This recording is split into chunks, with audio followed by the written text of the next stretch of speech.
எனது சூப்பர் ஸ்டாருக்கு இவர் வில்லனா அப்படிங்கிற மாதிரி ஒரு இன்ஃபர்மேஷன் தான் பார்க்க போறோம். வாங்க வீடியோக்குள்ள போலாம். டைரக்டர் அஸ்வத் மாரிமுத்து டைரக்ஷன்ல சூப்பர் ஸ்டார் ரஜினிகாந்த் நடிச்சு வர படம் தான் தர்மன். இந்த படத்தை கமல்ஹாசன் ப்ரொடியூஸ் பண்ணிருக்காரு, அனிருத் மியூசிக் பண்ணிருக்காரு. இந்த படத்துல சூப்பர் ஸ்டாரோட சேர்ந்து சிம்ரன் ராசிகண்ணா இவங்க எல்லாம் நடிச்சிட்டு இருக்காங்க.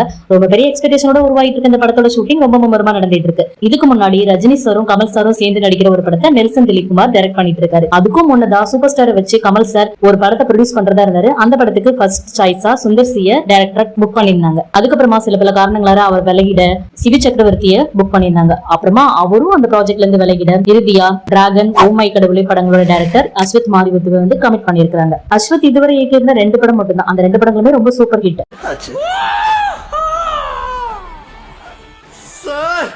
அது உங்களுக்கு சொன்னா புரியாது சார்.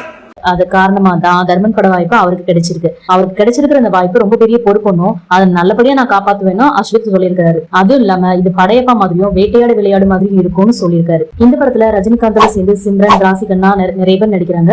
ஏற்கனவே ரஜினியோட பேட்டை படத்துல சிம்ரன் வந்து நடிச்சிருந்தாங்க. இப்போ 2வது முறையா பேர் பண்றாங்க.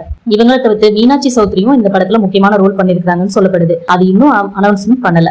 இசையை பொறுத்தவரையில வழக்கம் போல அனிருத் தான். தர்பார் படத்துல இருந்து ரஜினியின் படத்துக்கு அனிருத் தான் இசைன்னு ஆகிடுச்சு. இந்த படத்தோட ஷூட்டிங் சென்னை உள்ளிட்ட பகுதியில மும்முரமா நடந்துட்டு வருது. முதல் ஷெட்யூல் ஷூட்டிங் வந்து முடிஞ்சிருக்கு. அந்த படத்துல ரஜினி சார் கார்ல இருந்து இறங்கி நடந்து வரத ஒரு ஷாட்டை தான் ஃபர்ஸ்ட் டைரக்டர் எடுத்திருக்காரு.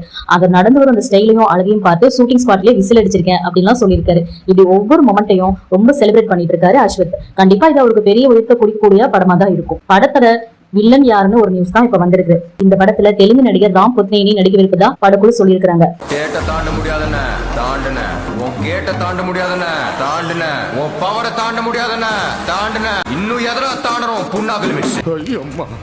தெலுங்கு திரையுலகத்துல முன்னணி மற்றும் முக்கியமான ஹீரோக்கள்ல ஒருவர் தான் ராம். அவர் ரஜினிக்கு வில்லனா நடிப்பது செட் ஆகுமான்றது ஒரு கேள்வி இருந்தாலும் அவர் ஒரு சிறந்த பெர்ஃபார்மர்னால ரஜினி வெர்சஸ் ராம் புத்னேனி மோதல் பார்ப்பதற்கு ஸ்கிரீன்ல எப்படி இருக்குன்றத வெயிட் பண்ணி தான் பார்க்கணும். இந்த மாதிரி நிறைய வீடியோஸ் பார்க்கறது காமன் மேன் ஸ்டுடியோஸ்க்கு சப்ஸ்கிரைப் பண்ணுங்க.